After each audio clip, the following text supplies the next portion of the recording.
I am so sick of my phone. I'm ready to throw it into traffic and just let it be crushed into a million little pieces because it has me in a chokehold right now. And I think I'm usually really good about being mindful with my phone, at least for the most part.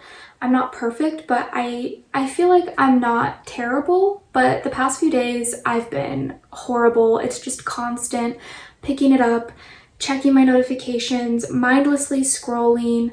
I can't break out of it. I don't know. I'm just so in my head. I feel like I've been very stressed lately and I'm just grabbing my phone for that quick little dopamine hit, short form content, can't stop scrolling, endless rabbit hole, and I just want out. My head has been throbbing. I feel dizzy and just tired.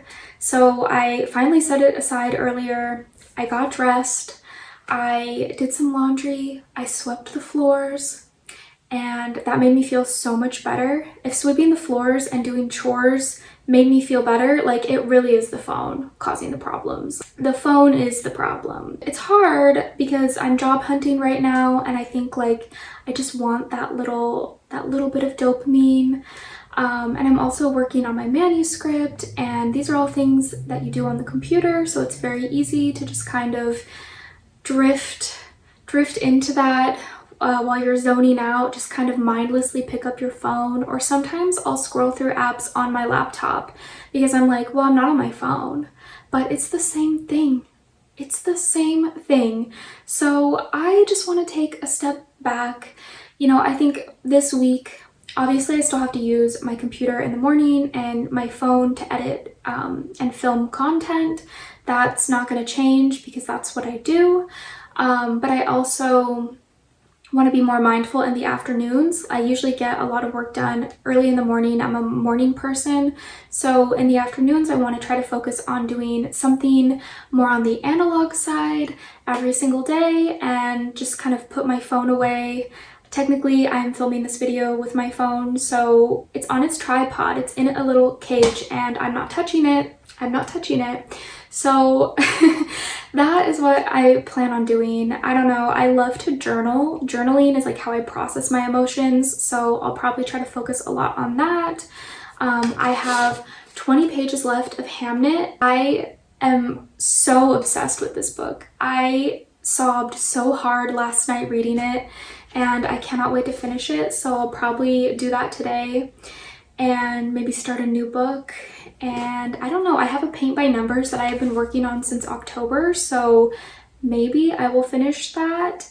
But yeah, I want to go outside and take my dog for a walk maybe. Tomorrow is supposed to be 70 degrees, so I would be wasting it by just sitting inside in my pajamas scrolling on my damn phone. So let's have a nice week where we at least spend the afternoons logged off, because I feel like that's fair. I feel like to say I'm not going to use my phone at all or my laptop at all, that's just unreasonable. I have to apply for jobs. I have to do certain things. I have to edit content. But the afternoons, I think that's a very fair trade-off. So let's do it.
So I'm journaling right now, but the candles on my desk are actually candles that I made. A few years ago, I had a candle business with my boyfriend. We would make and sell candles on Etsy, and that was super fun. I really enjoyed how creative we got to be with it and the process of making the candles, but trying to sell them was so stressful sometimes, like keeping up with the Etsy shop on top of busy life. And we even tried a farmer's market once, and I was expecting that to be so fun, but it just ended up being a nightmare. Like, people would come up and say, "Is this cherry scented?" And we'd say yes, because it said cherry right on the label. And then they would sniff it and say, "Ew, I hate cherries." Okay, well, you chose to smell something that says cherry on it, so I don't know what to tell you. I don't know, it was just like very, very chaotic and stressful, but I need a hobby like that that's like really engaging and mentally stimulating, but without the element of having to try to sell things. Like, I don't know, I kind of want to take up knitting. I think that would be really peaceful because you can do it at home, you can do it while you're watching TV or listening to audiobooks, but I'm kind of intimidated by it. It looks really hard. I'm also interested in pottery, but then you have to like pay for classes and go out into the world to do it and squeeze it into your schedule. And I'm trying to do things where you don't really have to pay a lot of money up front, things you can just kind of do at home, but something that's really mentally stimulating, and I really want to learn something new. So, I don't know, something to think about.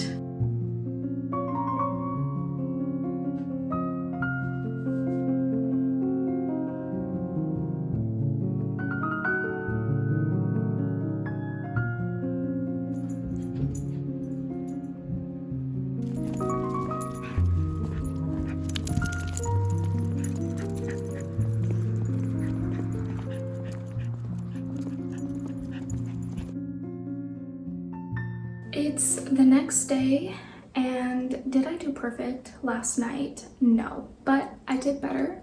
I think just having it on the top of my mind that I want to be off my phone helps me kind of remember once I pick it up mindlessly that, okay, put it down, limit your screen time. Yeah, when I get in these little slumps, I just have to remind myself, like, it's okay, everybody does it, and just try my best to put it away when I can. But yeah, I have a little work to do this morning. I just finished Pilates. I've been doing Pilates by Izzy, the 25-day challenge, season 2. And I finished the first challenge a few weeks before I started this one, so I am hurting. I am so tired. Her workouts are really hard, but I only have 4 days left, so I'm gonna make it. I'm gonna get through it. But I'm gonna make some breakfast and then get to work. I did finish Hamnet last night. Incredible. That book is so stunning. The prose is so lyrical. I sobbed so much reading it. It was gorgeous. But now I've started Animal by Lisa Taddeo, and this has been recommended to me so many times. I'm about a chapter in, and so far I'm feeling like this is like completely my vibe. I love a weird girl literary fiction, so hopefully, you know, in the afternoon today, once I'm done working, I can dive into this. I'm also hoping to maybe watch a movie. I really want to watch If I Had Legs, I'd Kick You, that Oscar nom. And I know that's not like quite analog because technically it's on my HBO account, but you know what, we're just doing what we can. And, you know, put the phone away, watch a movie intentionally without scrolling the whole time. I would love to build my DVD collection. I think that would be amazing. We got rid of all of our DVDs when we moved, but I'm starting to realize the importance of physical media. So that's something that I would like to start working on, get a DVD player and get some physical media, because everything is a streaming service and I don't like that. I don't think that's good for us. So yeah, that's what's on my mind right now. I also think I'm gonna do some painting later. I don't know, we'll see, but let's get the day going.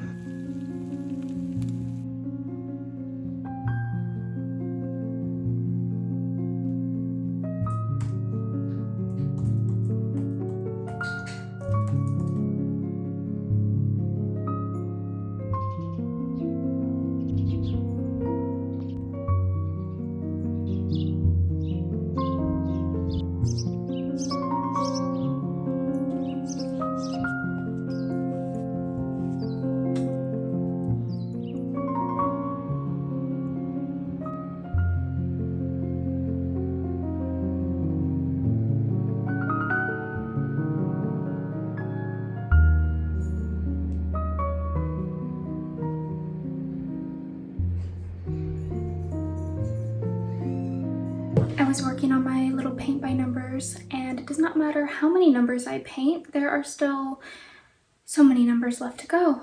It never ends, but some publisher mail just ended up on my doorstep, so I thought we could take a look and see what they sent. It looks like both of these were sent by Penguin Random House, so let's see what's inside.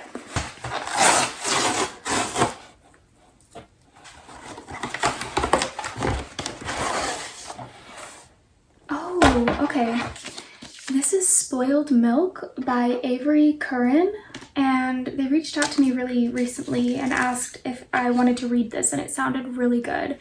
This says, the untimely death of a student at a girls' boarding school turns out to be the first in a haunting series of escalating supernatural events. A thrilling gothic debut about teenage repression, queer desire, and the everyday horrors of coming of age.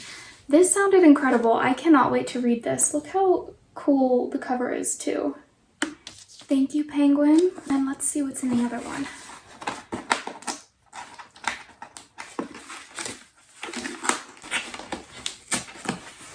I don't know how to open this one.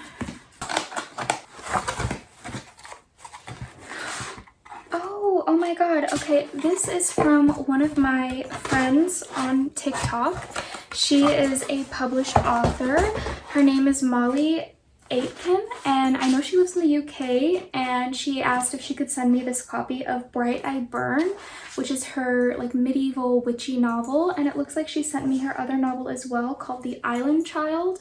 I am so excited to read these. Thank you so much, Molly and Penguin, for sending these over. This one, Bright I Burn, says, Alice, the daughter of a wealthy innkeeper in Kilkenny, grows up watching her mother wither under the constraints of family responsibilities, and she vows that she will never suffer the same fate. In time, she discovers she has a flair for making money and takes her father's flourishing business to new heights. But as her riches and stature grow, so too do rumors of her private life. By the time she marries her fourth husband, the previous three are dead. A storm of local gossip and resentment culminates in a life-threatening accusation. This sounds so incredible. Her other book, The Island Child, says, Una grew up on the islands of Innis, a wind-blasted rock off the coast of Ireland. There, the men went out on fishing boats and the women tended turf fires, and the only book was the Bible. The girls stayed at home until they became mothers themselves. Even as children, Una knew she wanted to escape island life, but she never could have anticipated the tumultuous turn of events that would ultimately compel her to flee. Both of these sound incredible. I cannot wait to read these. That's so exciting. TikTok is such an amazing place to connect with people who share your common interests or just do unique, cool stuff, and this is very, very cool.